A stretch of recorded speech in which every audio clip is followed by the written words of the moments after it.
Here's something else I got a problem with. The 10 Commandments. Here's my problem. Why are there 10?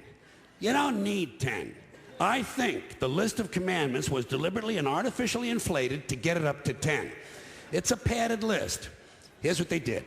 About 5,000 years ago, a bunch of religious and political hustlers got together to try to figure out how to control people, how to keep them in line. They knew people were basically stupid and would believe anything they were told, so they announced that God had given them some commandments. Up on a mountain, when no one was around, God had given them the 10 Commandments. But let me ask you this. When they were sitting around making this shit up, why did they pick 10? Why 10? Why not 9 or 11? I'll tell you why. Because 10 sounds official. 10 sounds important. They knew if it was 11, people wouldn't take it seriously. Say, what, are you kidding me? The 11 Commandments? Get the fuck out of here. But 10 sounds important. 10 is the basis for the decimal system. It's a decade. It's a psychologically satisfying number. The top 10, the 10 most wanted, the 10 best dressed. So having 10 commandments was really a marketing decision. And to me, it's clearly a bullshit list. It's a political document artificially inflated to sell better. I'm going to show you how you could reduce the number of commandments and come up with a list that's a little more workable and logical. We're going to start with the first 3, and I'll use the Roman Catholic version because those are the ones I was taught as a little boy. I am the Lord thy God. Thou shalt not have strange gods before me. Thou shalt not take the name of the Lord thy God in vain. Thou shalt keep holy the Sabbath. Right off the bat, the first 3, pure bullshit. Sabbath day, Lord's name, strange gods. Spooky language. Spooky language. Designed to scare and control primitive people. In no way does superstitious nonsense like this apply to the lives of intelligent, civilized humans in the 21st century. You throw out the first 3 commandments, you're down to 7. Next, honor thy father and mother. Obedience, respect for authority. Just another name for controlling people. The truth is, obedience and respect should not be automatic. They should be earned. They should be based on the parent's performance. Parent's performance. All right?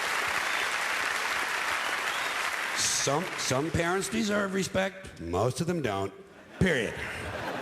You're down to 6. Now, in the interest of logic, something religion is very uncomfortable with, we're going to jump around the list a little bit. Thou shalt not steal. Thou shalt not bear false witness. Stealing and lying.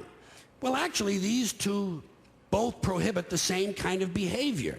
Dishonesty, stealing, and lying. So you don't need 2 of them. Instead, you combine them and you call it thou shalt not be dishonest. And suddenly, you're down to 5. And as long as we're combining, I have 2 others that belong together. Thou shalt not commit adultery. Thou shalt not covet thy neighbor's wife. Once again, these 2 prohibit the same kind of behavior, in this case, marital infidelity. The difference is coveting takes place in the mind, and I don't think you should outlaw fantasizing about someone else's wife. Otherwise, what's a guy going to think about when he's waxing his carrot? But marital fidelity is a good idea, so we're going to keep the idea and call this one, thou shalt not be unfaithful. And suddenly, we're down to 4. But when you think about it, honesty and fidelity are really part of the same overall value. So in truth, you could combine the 2 honesty commandments with the 2 fidelity commandments and give them simpler language, positive language instead of negative, and call the whole thing, thou shalt always be honest and faithful, and we're down to 3. Thou shalt, they're going away fast. Thou shalt not covet thy neighbor's goods. This one is just plain fucking stupid. Coveting your neighbor's goods is what keeps the economy going. All right? Your neighbor gets a vibrator that plays "O Come All Ye Faithful." You want to get one too. Coveting creates jobs. Leave it alone. You throw out coveting and you're down to 2 now, the big honesty and fidelity commandment, and the one we haven't talked about yet, thou shalt not kill, murder, the 5th commandment. But when you think about it, when you think about it, religion has never really had a big problem with murder. Not really. More people have been killed in the name of God than for any other reason. All you have to do... Sure. Yeah. Uh-huh.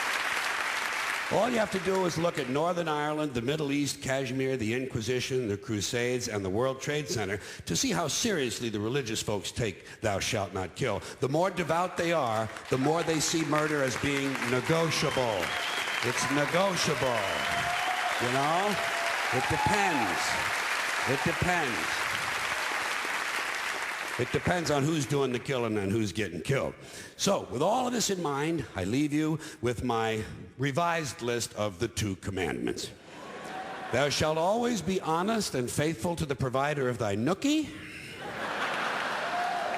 And thou shalt try real hard not to kill anyone, unless, of course, they pray to a different invisible man from the one you pray to. 2 is all you need. Moses could have carried him down the hill in his fucking pocket. And if they had a list like that, I wouldn't mind those folks in Alabama putting it up on the courthouse wall. As long as they included one additional commandment, thou shalt keep thy religion to thyself. Thank you.